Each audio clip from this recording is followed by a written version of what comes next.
They say a lie can travel halfway across the world before the truth can get its boots on. And that is the case in today's 4 and Friday pick, The Hunt.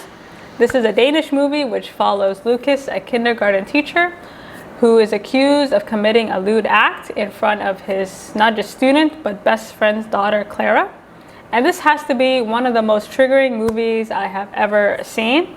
Directed by Thomas Vinterberg, the story was actually conceived years before, when a child psychologist would drop off notes regarding the effects of false memory. So it took about 8 years of research, and after reading about false memory and the effects that it can have, you know, he says in an interview that he needed a psychologist afterwards reading this stuff. In discussing making this movie, he basically articulates that he was really fascinated by these stories of false memory and considered the spoken word, in this case Clara's rumor, a virus. And that's how it's treated dramatically in the film, right? So this lie spreads like a virus that ends up destroying this man's life.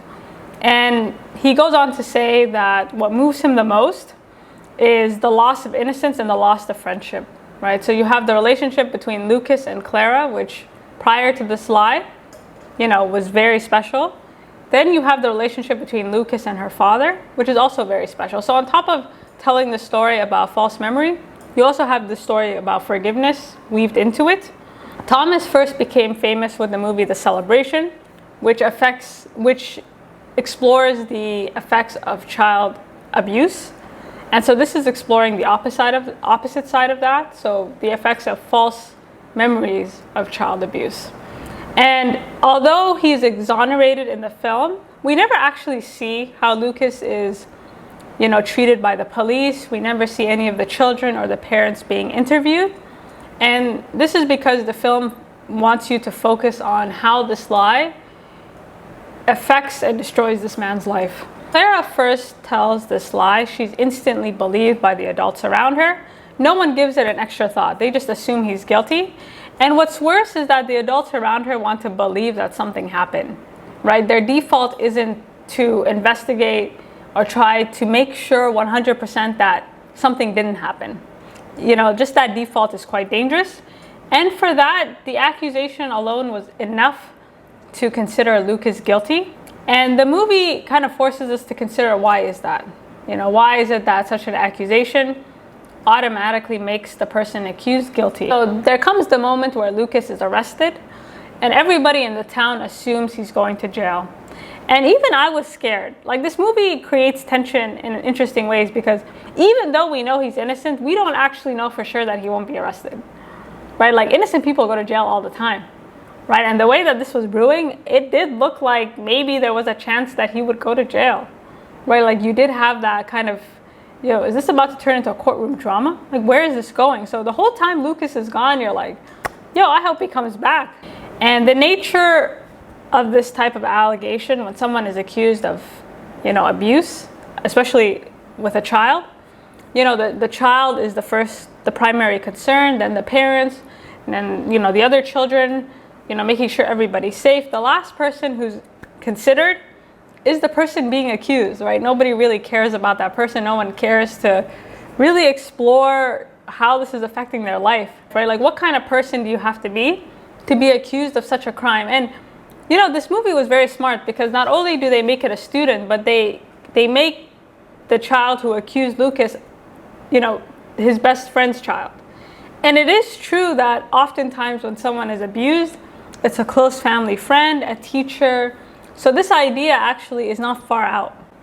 And the fact that it took place in a kindergarten is perfect, because it's like literally the perfect hunting ground for a predator. And Lucas is the only male teacher that works there. And normally this type of work is reserved for females for obvious reasons. And that's not to say that females cannot abuse. It's just they're less likely to be reported and less likely to be caught or punished in the same way that a man would be punished. The movie makes it clear that Lucas is not by default a kindergarten teacher. He used to work at a school prior, but it closed down. And so out of necessity, this is a job that he has to take. And I think because he was very close with the people around him and a lot of the students, he knows their parents, he's friends with a lot of the children's parents, that's probably why he was hired. right? Like everyone is totally, like if a man were to work there in this community, probably everyone would be okay with Lucas working there. When something like this occurs, normally everybody would be under scrutiny, right? Like it wouldn't just be the person accused of abuse, it would be the entire kindergarten, right? Because it's like, how is it possible that this man was able to get away with abusing so many children and none of y'all saw anything, right? And the way the movie kind of bypasses this, issue, this oversight, is by making Lucas the only man that works there, right? He's kind of like the odd man out, right? He's not normally someone that they would hire. And for that reason, the rest of the kindergarten isn't as scrutinized as maybe in reality they would be. I was impressed by the school administrator. This old woman was quick to jump to conclusions. She not only determined that he was guilty, but she told the parents within 24 hours of hearing what Clara had said. And it's so impulsive, and she doesn't really give it a second thought, right? Like, she doesn't think, okay, maybe we should keep this quiet in case, the kindergarten, or in case we're under scrutiny, like maybe we should cover ourselves. Instead, she just gets so wrapped up in her own imagination that something terrible happened that she immediately almost tries to do damage control, right? As if telling the parents would somehow, exonerate her for not noticing that such a thing was happening. Like, it's so impulsive. So I think even the school's decision to just spread this rumor like wildfire, it wasn't coming from a malicious place. It was really coming from a place of like, something happened and we have to move fast, right? Otherwise, they would have kept it secret and tried to isolate it until they were 100% sure. Because a case like this, again, like it would spread to the whole kindergarten, right? It wouldn't just be Lucas that would be under scrutiny. And there's actually a famous case in the US in 1983 when teachers were charged with sexually abusing more than 100 school children in the most horrifying manner like imaginable. So in this preschool case, children were sort of reporting all kinds of bizarre and crazy incidences. They were saying that teachers were killing rabbits to threaten them. They were saying that they were flying in the air to engage in illicit acts. They were saying that there were tunnels beneath the school where all these horrible things had happened. And of course, investigators found out later that there was no tunnel beneath the school. Right? So children were coming up with all kinds of bizarre and crazy ideas in this case. And the accuracy of the children's reports were highly contested, right? So there was this movement of Believe the Children, but the things the children were saying were so crazy that people were like, okay, like, wow, like, did anything really happen? And there were a few sort of contaminating influences in that case. First, parents actually received a letter in which they were asked to question their children to see if they were abused. And research has shown that if a parent thinks their child is abused, they'll ask a lot of suggestive questions to try and, prove something happened, right? So the child is never allowed to say what happened in their own words. And if they say something that contradicts what the parent believes, they'll keep pushing until they get the answer that they want. Second, in that case, children were also interviewed by social workers. And basically, social workers told parents that it's very common for children to be abused and they should look for signs. And anytime they would interview the children and the children said an answer they didn't like no, they would push them. They'd be like, no, we know something happened to you, like you have to tell us. And, the children were under immense pressure, right? You don't want to be the only kid that says nothing happened when all these other kids are saying something happened, right? So it was easier to go along with it, but unfortunately the imagination runs wild. And can you imagine just being a kid interrogated, going to the doctors, your parents crying, on top of that seeing some teacher that you like go to jail, right? So in this case, like the children were more traumatized by the police, right? Like that just ended up being a whole disaster. And nowadays there's actually thankfully there's an abundance of research that shows that, children especially are very susceptible to very suggestive questioning. So there is a way to question children to make sure that, you're getting, children are able to say what happened in their own words and you're not feeding them like a script. And this issue of false memory, there's a lot of stories about people recollecting things that didn't happen, and the impact that it has on their lives and the people around them is honestly devastating, right? Watching Lucas's life disintegrate, I had to ask myself, again, this movie is so triggering and you get so angry watching it. What if we didn't know he did it, right? What if the movie was because this is not a thriller, right? Like you don't have that question of like, did he do it? Did he not do it? You know right off the bat that he didn't do it. But let's just say we weren't sure. You know, what would your reaction be? Like you have to be very honest with yourself, because the reason we're triggered by what's happening to Lucas is because we know that he's innocent, right? We're not really triggered by the fact that children could have been abused because we know nothing happened. But if the tables were turned, you know, how would our sort of perception of Lucas have changed? So as soon as Lucas is accused of this crime, everybody's looking for clues. They're looking at him like an animal, right? Like something to hunt down, any reason to kill, right? Because they're unsure. But because we're sure, we're looking at him like a human being. You know, I would love to think that I would be more rational, right? Like that I would be like, you know what? Let's look at the evidence first and determine that something happened. But I'm not sure. You know, what if that was my child? What if like it was a close child of mine? You know, I might act as irrationally as some of the people, you know, in this movie, right? And that's what happens with the school administrator, right? She just acts so impulsively, thinking that she's doing these children a favor, when all she's doing is destroying, and not just this man's life, but like these bonds within the community that were so strong are no longer strong by the end of the movie. And this movie is very restrained. You know, that's the other thing that's so triggering, because you're kind of watching it waiting for the moment where the townspeople knock on his door and just lynch him, right? Like you're waiting for that moment where they're going to kill this man. Even though it's a very civilized society, like Danish people are not, as I know, based on reputation, like they're not considered violent people. But there were instances where you're like, this could turn very violent. And this whole movie is like a pressure cooker, like waiting to explode, right? You're waiting for the moment where someone snaps. And, you know, that's the question. I thought Lucas might even become a martyr by the end of this. Like he might be killed to prove a point. Like it could have actually easily gone in that direction. There's this attitude, especially towards the end of the movie, where, you know, the system failed, right? There's this kind of vigilantism that gets exposed. Right, like the accusation is enough to condemn him, and when the police fail to arrest him, it's actually the opposite, right? People don't give him the benefit of the doubt. Instead, they treat him like a man that's gotten away with murder, right? And this kind of attitude takes place where it's like, we're going to take matters into our own hands, and that's really dangerous. And the way the violence escalates in this movie is really fascinating. First, he's isolated. You know, then he's banned, then they kill his dog, and, you know, they were one step away from killing him. And unfortunately for Lucas, like he's never able to kind of restore some of the relationships that he had prior. And this is because a lot of people just saw him as a symbol for evil, right? Like they project so much onto him without giving him any benefit of the doubt. And the fact that, you know, people are so offended, right? The fact that something like this could infiltrate their community, the fact that their children could be in danger, that thought alone, they need somebody to project that onto, and that person was Lucas.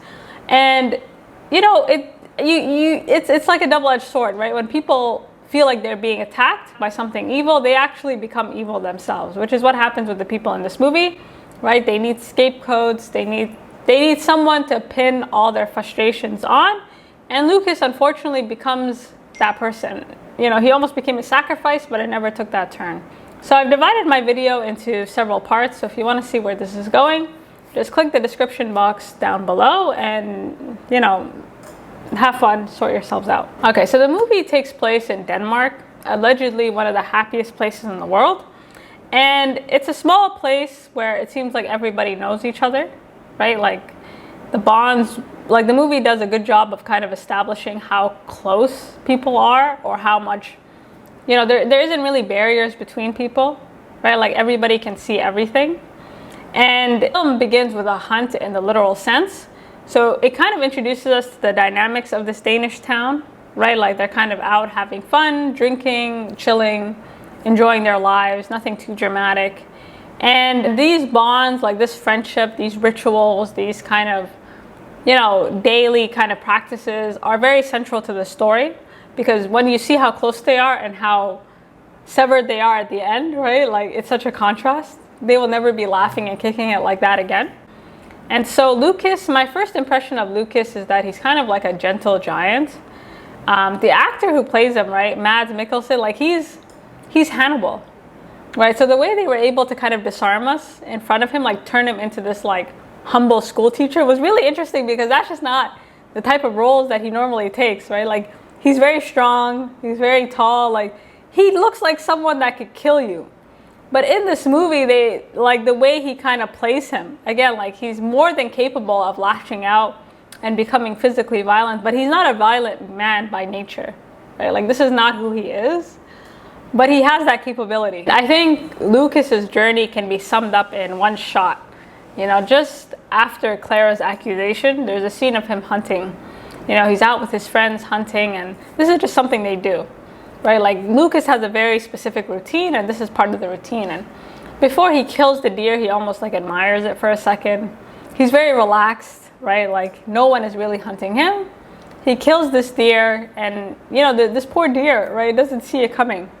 And that's kind of what happens to Lucas, right? He goes from being the hunter to the hunted, and he doesn't see it coming, right? Like, he never imagined he'd be in a position where he'd have to be watching his back, right? He becomes prey himself. Like, the way that people look at him after this, right? They look at him like an animal, right? Like, how can we take this man out without him knowing about it? And how can we get away with it? There's Lucas before the accusation and Lucas after the accusation. So in this film, it's not enough to just show us that he didn't do it.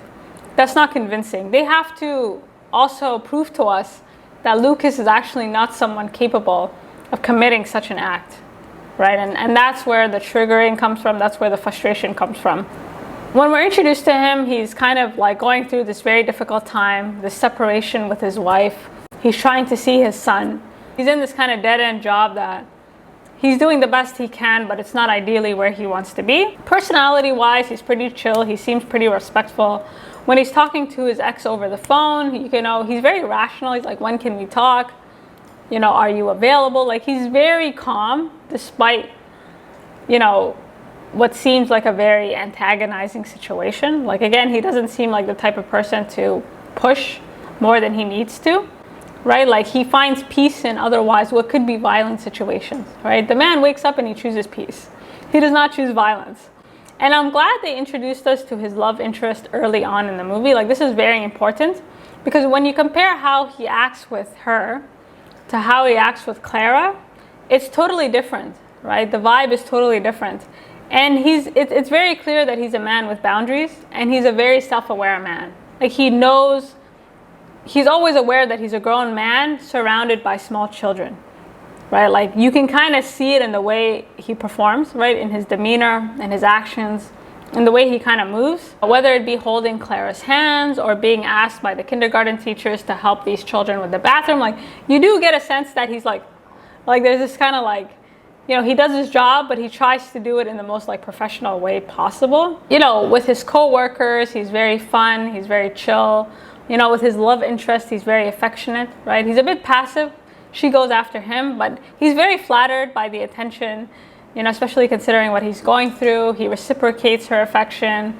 And, you know, he's okay with showing PDA, right? He holds her hand, he kisses her. Like, he's an affectionate guy, right? Like, he's a bit shy, but if given the opportunity, like, again, he's kind of like a gentle giant, right? He'll show affection to the right people. And this is very important, because although Lucas is very chill, again, he's not the type of person to just go along with anything and make people feel comfortable any type of way. This type of affection is really important, because when we see him with Clara, you know that Lucas is not cold, right? Like, he's coming off as a teacher, he's coming off as a professional, right? He's not some cold guy that doesn't want to hold her hand and is mean to her, right? So the first time we see Clara and Lucas together, she's alone, having run away from home, and she's unable to find her way back, right? So he takes her home, where she's scolded by her father for running away. And the first time we see Lucas with Clara and her father, like, he doesn't really intervene, right? He doesn't say, oh, she's just a kid, leave her alone. Like, he just minds his business. He's like, you parent your kid however you want. Like, this ain't none of my business, right? He drops the kid off and that's it. He doesn't say anything more than that. And again, it's not his business, right? Like, you never see him interfering or talking to his best friend about his daughter or like why she was alone. Like, he just kind of stays out of it. And there's a running theme between Clara and Lucas about stepping over the line, right? Like, she has this thing where with sidewalks, she doesn't like stepping on the line, so he always helps her. And again, it's a good metaphor for their relationship, right? Like he's very careful not to cross any boundaries with her or her father, like, or anybody else around them. So Clara has this impression of Lucas as a very lonely and sad man, living in a big house because he's separated from his wife. And I think she thought she was being, you know, she kind of develops this crush on him. She wants to make him feel less lonely. Like, you know, she has this kind of, I mean, she's a kid. So the second time we see Lucas with Clara, Clara is outside her home. Her parents are arguing. They're always arguing, right? Like they seem to have this tumultuous relationship. And Lucas is like, okay, well, I can walk you to the kindergarten. And again, just because this child is his best friend's daughter, he doesn't assume anything, right? He doesn't just say, okay, let's go. He calls the father. He says, listen, is it okay if I take her? Like he's very careful to respect those boundaries. So as they're walking towards the kindergarten, she grabs his hand. And there's a moment where he's looking around. Like, again, like a lot of this movie is very dependent on his performance. And it's not what you say, it's like what you're doing on screen. And we can see that he's uncomfortable, right? She's not, he's aware. She grabs his hand, he looks around, you know, his back almost straightens, right? Like you can see that he's not all the way comfortable with this. But again, he doesn't want to make the child feel bad, and so he goes along with it. I think it's important to note that he's never flattered by her attention, right? Like he's never like, oh, this is so sweet, like thank you so much, you know, like sure, this will be our little secret. Like he treats her like a teacher, like he has hard boundaries. And so when Clara develops this crush on him and tries to gift him with a heart, and on top of that kisses him on the mouth, you know, under the guise of resurrecting him, right? Like literally sealing this man's coffin. Lucas is quick to shut that down, right? He grabs her. He's not like, he doesn't find it cute and funny. Again, he's not flattered by it. He calls her over. She tries to ignore him. And he has a talk with her. He's like, listen, you need to give this little heart to one of your friends, to one of the boys, because I'm a man and this is awkward. On top of that, he goes further, right? He said, kissing on the mouth is for moms and dads. This is not for me. And Clara's feelings were, she was hurt, right? She ignored what he had said about the kiss, and then she denied that the gift was from her. So he doesn't really appease the child, right? Like he's not like, listen, like I'm really flattered. Like he's just like, nah, like I'm your teacher. Like you never need to do that again. You need to do that somewhere else. Like again, he's very quick. And that's not to say he's not an affectionate man, but again, he's very aware that this is a child that's developing a crush on him. And that's just not something that he needs. From that moment on, Clara is angry. She feels rejected. She's upset. You know, she throws out the envelope that says from Clara, and she sits in the dark with her little heart because she feels like her heart is broken, right? She tried to make him feel better, but all it did is like creep him out. And when one of the women at the kindergarten asks what's wrong, she says that she hates Lucas. You know, we're not friends anymore. She adds this detail that quite literally destroys him, right? She says that he has a willy, and you know, she adds these details that he was pointing it out, and the teacher's like, what are you talking about? That doesn't even make any sense. If you don't like the heart, just throw it away. But this detail about exposing himself to her, like she just starts to panic, right? This old woman just goes into overdrive. The thing about Clara, the one thing I noticed that she likes to repeat a lot of what the adults around her say.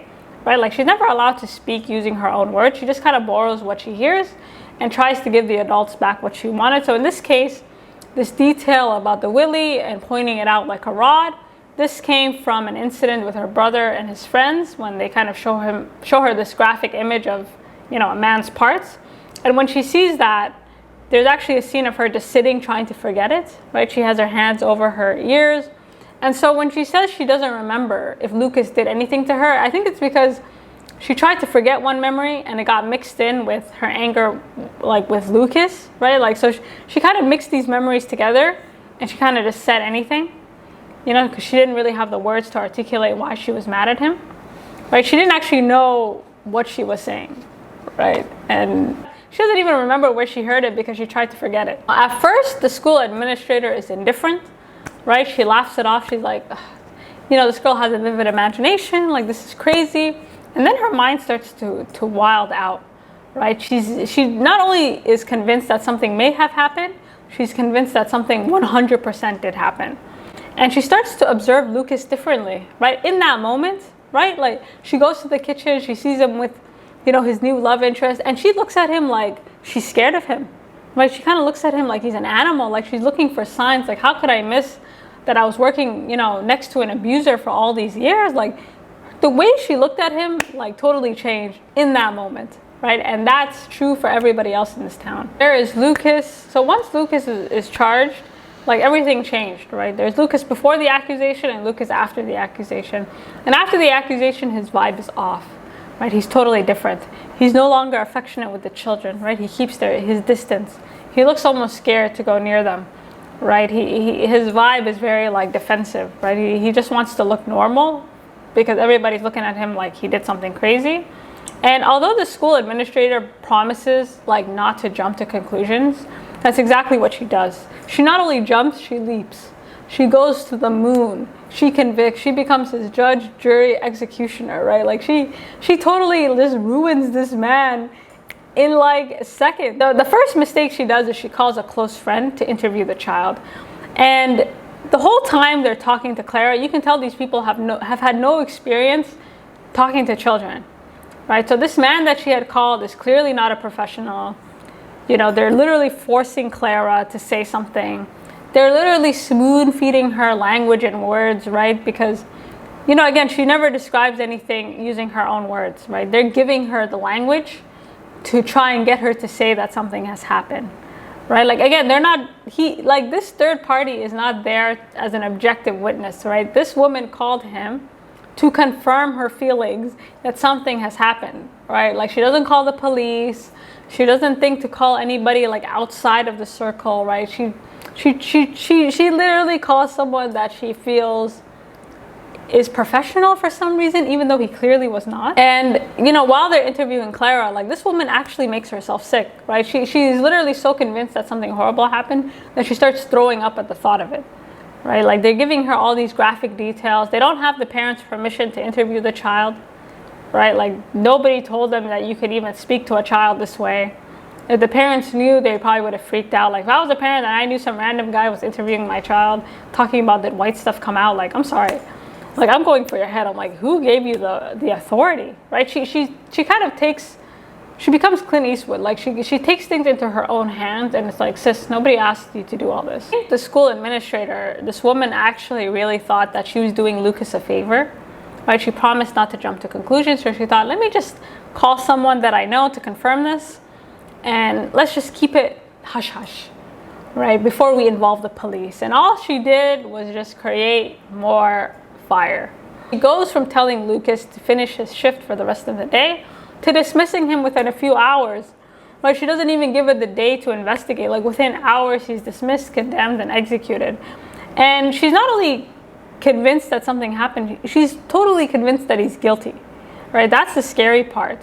And literally before the sun comes up, literally before the day is over, Lucas's ex, his son, his best friend, this entire community is under the impression that he's a child molester, right? The rumors spread so fast, so quickly that, you know, it traveled faster than he could react to it, right? He assumed that they weren't jumping to conclusions, right? He never imagined he'd have to defend himself so early. What makes matters worse is not only does she condemn him, she takes the extra step within that day to tell parents that children had been abused. She tells Clara's mother, and then she tells all the other parents, right? She's like, we not suspect, we straight up know that something has happened.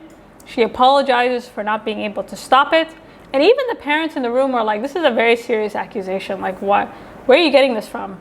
And you have to put yourself in the parents' shoes, because if your school told you that something happened, you're assuming that the school did enough work to know that this happened, right? You're assuming, like, why would they tell me if they weren't sure? That's the scary part. So they're assuming that the school did their due diligence, but they have no idea that this woman didn't do anything, right? And had they known that, they might not have jumped to conclusions, right? So it's quite scary because she panics, and then all these parents are panicked because they're like, wait a minute, abuse? My child was abused? And so everything just, you know, all hell breaks loose. So from that moment on, like, the school becomes like the police, right? This woman, the school administrator, again, she's not police, she's not anything, right? She starts interviewing parents. She starts giving them tips of what to look for, right? She starts just contaminating this investigation, right?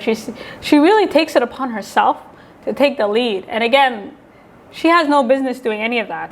And not only does she destroy his professional life, she destroys this man's personal life, right? Like, he's no longer allowed to see his son.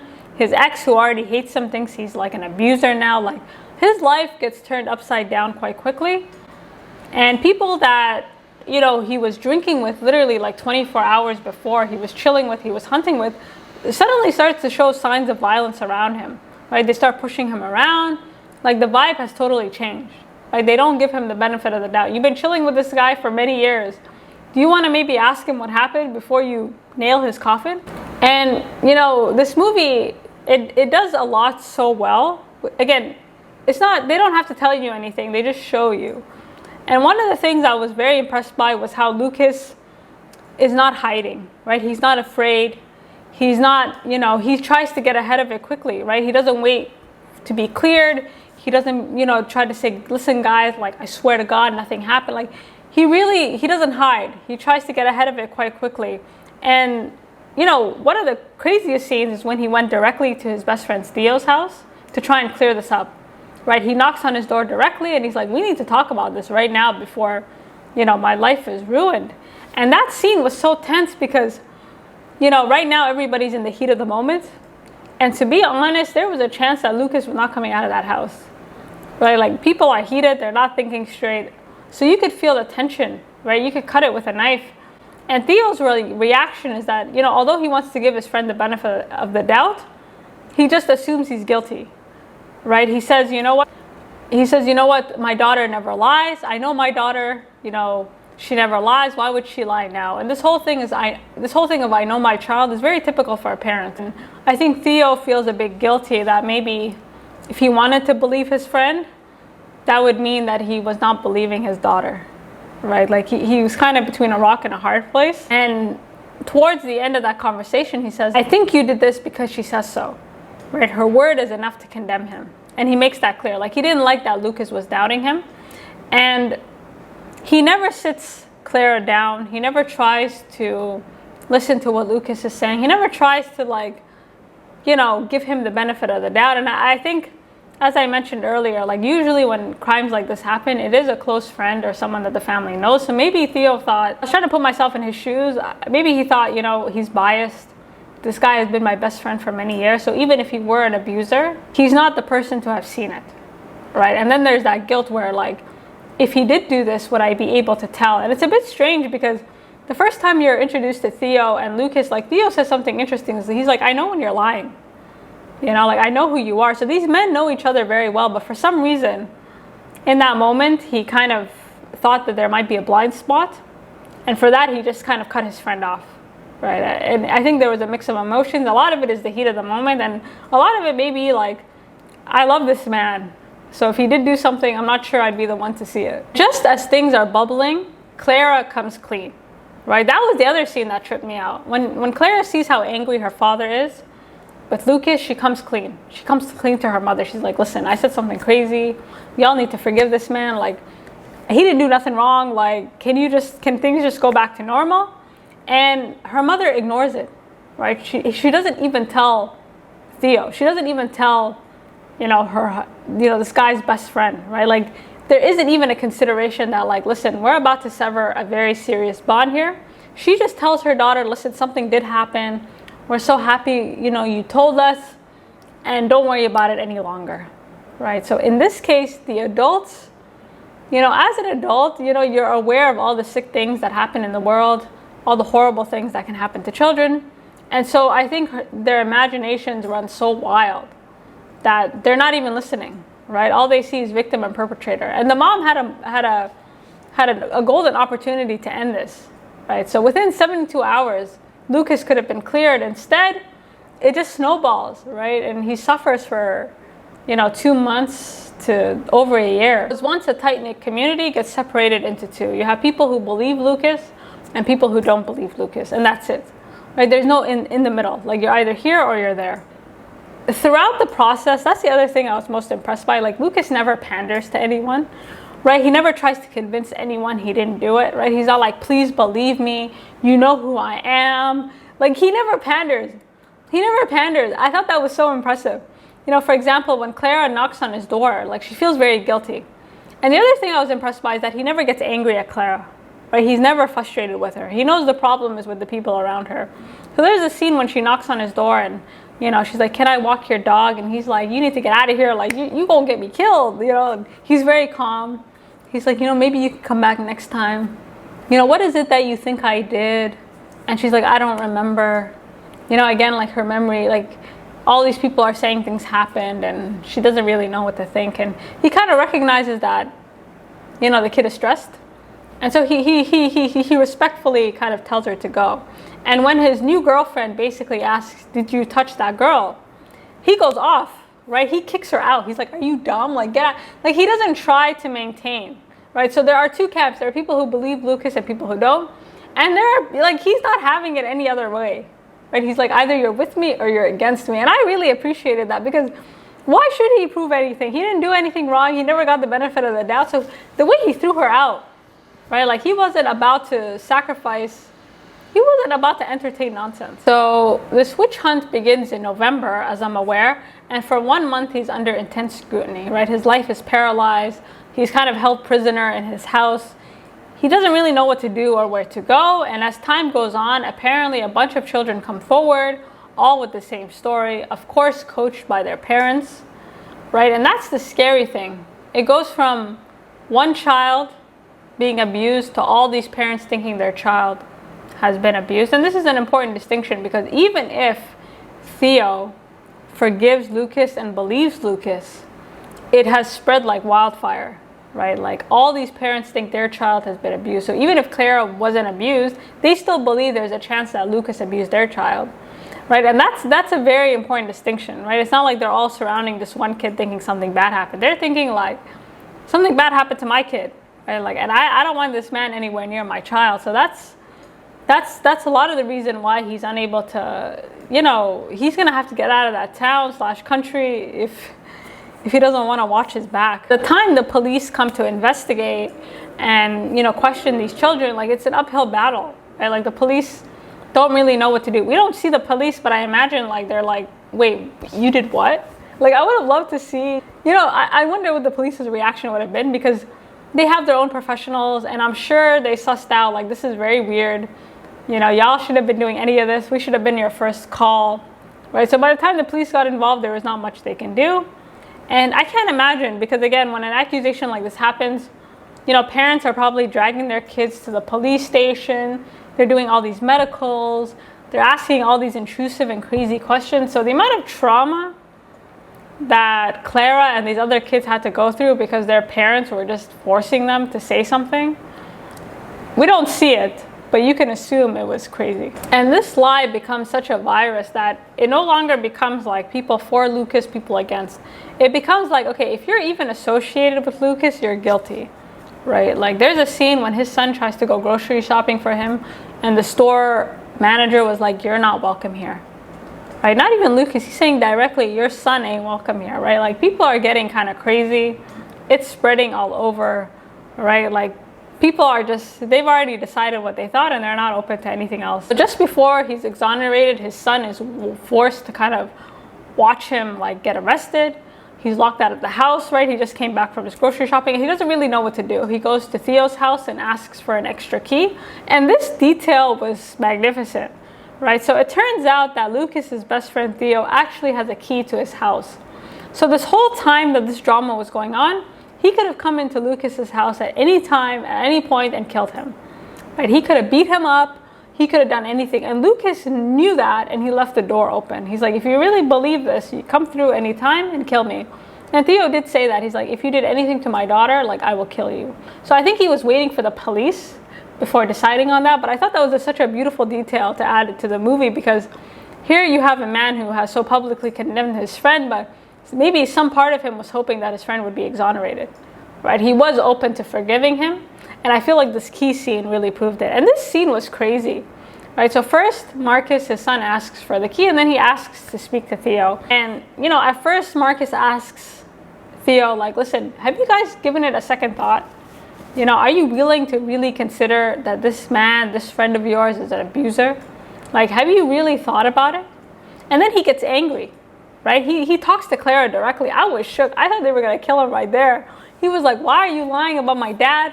He spits in her face. He calls her a B word. He is dragged out of there, and I thought they were going to murder him, right? Like, again, the way this movie, like, builds tension, but it never, like, goes there.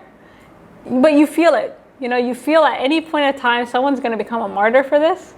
And you're kind of waiting to see who it is, right? Is it going to be his son? Is it going to be Lucas? Like, who's going to be punished for this lie? With nowhere left to go, Marcus goes to his godfather's house, and he's defeated, he's tired, and it seems like, Lucas has at least one friend, and this friend, his dad, is the one helping him, right? Try and clear his name. And during this time, we get some information. So it seems like, according to the Godfather, the children all had the same story. They were describing details of Lucas's house, talking about wallpapers, talking about couches, talking about all these crazy things, specifically a basement. And when the police searched his house, they found that none of these things were true and that Lucas doesn't have a basement, right? Like, and it's kind of interesting how this lie spread, right? How do you go from exposing a child to luring them in your basement and abusing them? Like, the way this lie escalated into some crazy stuff, like, that was the other part that tripped me out. It's like how do we go from 0 to 100 like that? So again, these children were recanting all kinds of things, coached by their parents, and when the police did their investigation, they found that, none of this is true. And so when Marcus is waiting for his father to be released, or news for his father, he's kind of walking around this house. He's unable to sleep. He's stressed. He's tired. And there are pictures of Lucas and his friends and, when they were young. And again, the movie does a good job of stressing that these people, this was a very close community. Like, these guys were very close, right? And the way this lie just destroyed them, right? Like, even his godfather, like, he's not going to have the friends that he used to have. So anyone even associated with Lucas at this point, everybody around him suffered to some degree. And they will continue to suffer if they stay in this town. Lucas is exonerated and he's free.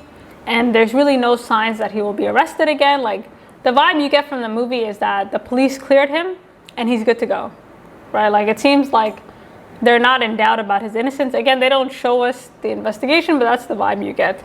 And for a moment, Lucas is like, and his son are happy.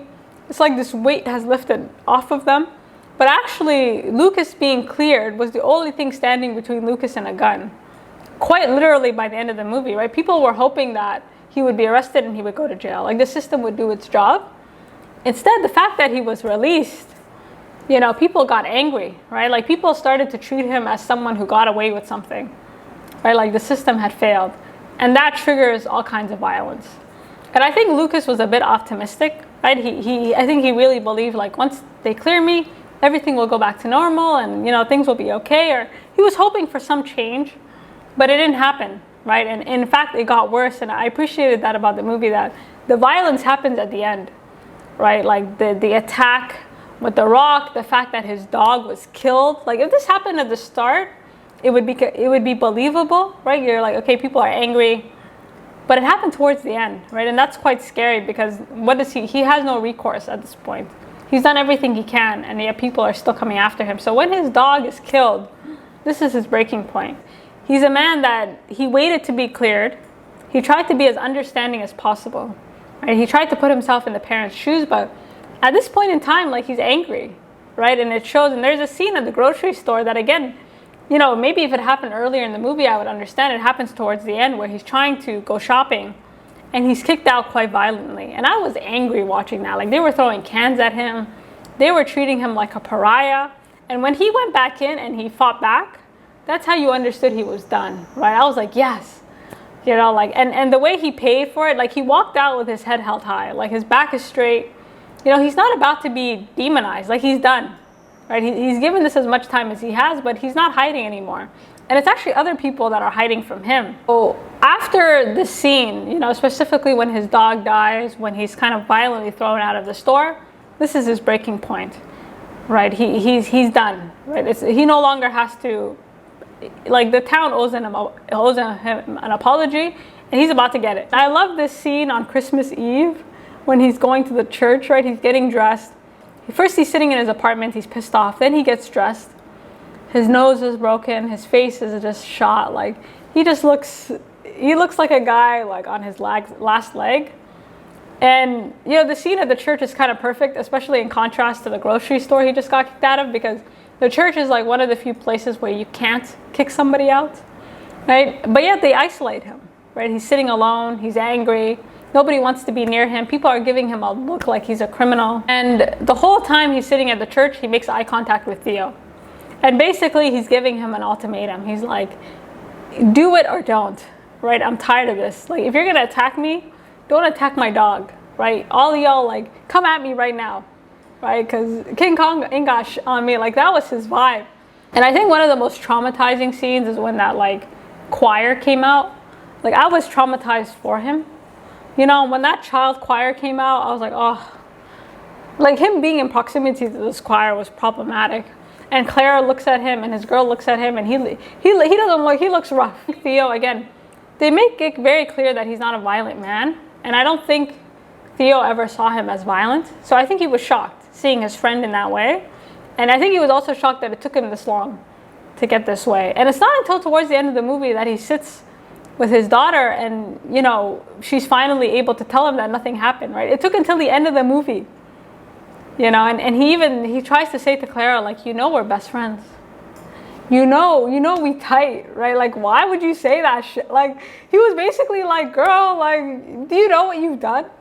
And even for Clara, it's quite dramatic, right? Like, she told a lie, and for the whole movie, she's forced to live with the consequences of this lie, right? She's watching everybody around her fall apart, and the moment that Clara confesses to him, he immediately believes her. Despite his wife's insistence, he goes over to Lucas's house and gives him some food. And I thought this was such a beautiful scene because, like, again, this detail about the key, right? Like, and the way Lucas wakes up, he's kind of tired. He's like, damn, it took you this long to come and get me? Like, have you decided what you want to do? Do you want to kill me or not?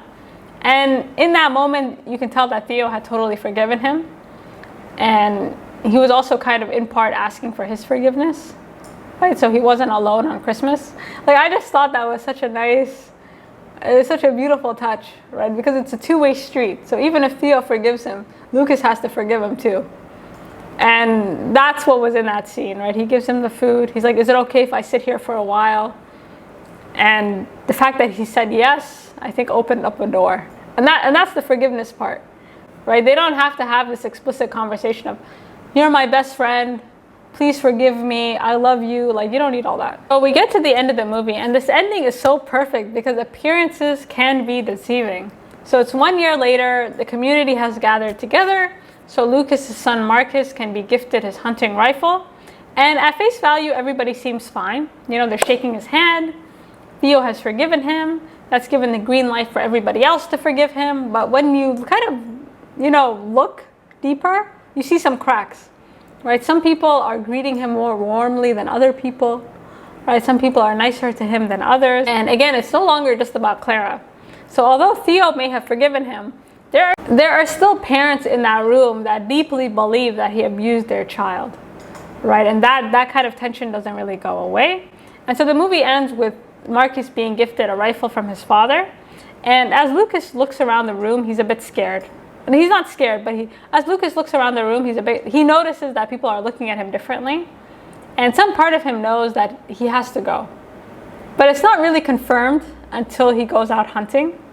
And there's a wonderful scene just before that shot is taken at him, where Clara is like, you know, she can't move and she's afraid of all the lines. And, you know, again, his performance, everything is body language. So he looks at Clara. He sees that she's struggling to walk, and he picks her up, right? Hesitantly. Like, if I saw Clara, I would have been like, girl, get away from me. But he kind of fights his better instinct. He picks her up and he helps her across the room. And again, he puts her down and he says, go back to your father. So he maintains the same boundary he had with her at the start of the film, right? Nothing changes. He doesn't try and get away from her. He doesn't try and move forward. Like, he still maintains that boundary of respect, and he never gets angry with her. And he never makes her feel like she's angry with him. And this last scene when they're hunting, right? He thinks everything is calm. He's as unsuspecting as the deer, and somebody gets a shot at him, right? It goes from a rock to a bullet. He's not able to see who took the shot at him, but it's clear that things will never be the same again, right? There are still people who want him dead. There are still people who believe he got away with a crime. And for the rest of his life, he will always have to watch his back, right? Like once an accusation like this hits, it's over, right? It doesn't matter if the police clear you. It doesn't matter what happens. And that's what he has to come to realize at the end of the movie. And this was a fantastic movie, and it's so timely, and a lot of the themes in it are still very much relevant today. Like there's a line from Theo's father that says there's a lot of evil in the world, but we have to hold on to each other, otherwise it goes away, right? And that's the thing, right? Like once these bonds are broken, they're gone forever. And especially in the West, like in America or Canada or in Europe, the boundary between students, like teachers are afraid to touch their students, right? Like if I were a man, I'm not gonna lie, I would never go near kindergarten kids like that. Like you are running a lot of risks. And even this affection, like to hug them, like you're actually coached, whether it be kids or university, like you're actually told, make sure there's somebody else in the room, don't touch them, like, make sure that you leave a door open. Like there's all these rules and procedures to keep, teachers and students at an arm's length. But this is actually not true in other parts of the world. Like for example, I work in the Middle East, and students are very affectionate here. They hug you, they shake your hand, and it's very normal here. And it's also normal in other parts of the world, right? And I remember the first time, I was a bit freaked out. I'm like, oh my God, like get away from me. I didn't do anything, right? Like, so this thing about keeping your arm's length away from students is very ingrained, right? Like there is that default assumption where it's like you have to protect yourself in case something happens. Again, the nature of Lucas's job and the nature of the accusation, it just made it so easy for people to just assume that he's guilty, right? And that was devastating. Again, adults know how horrible the world can be, and for that, they jump to conclusions. Something horrible happens, you pray that something didn't happen, right? You try to, ideally you would look for ways to prove that nothing happened, right? You don't want to believe your child was abused or anything like this. So you want to make sure you turn every stone and be sure that something happened. So many movies and so much literature, again, is focused on the child or the effect of the parent or how such cases change the judicial, the system and how things need to be changed. But again, the last person considered is the person who was falsely accused, right? Nobody really cares about that person. So for that, the movie does something very special, right? It kind of asks you to consider, like, listen, like, give it an extra thought. That's not to say that things like this don't happen, they do. But, you gotta look at things from all sides. So you guys let me know what you think, and until next time.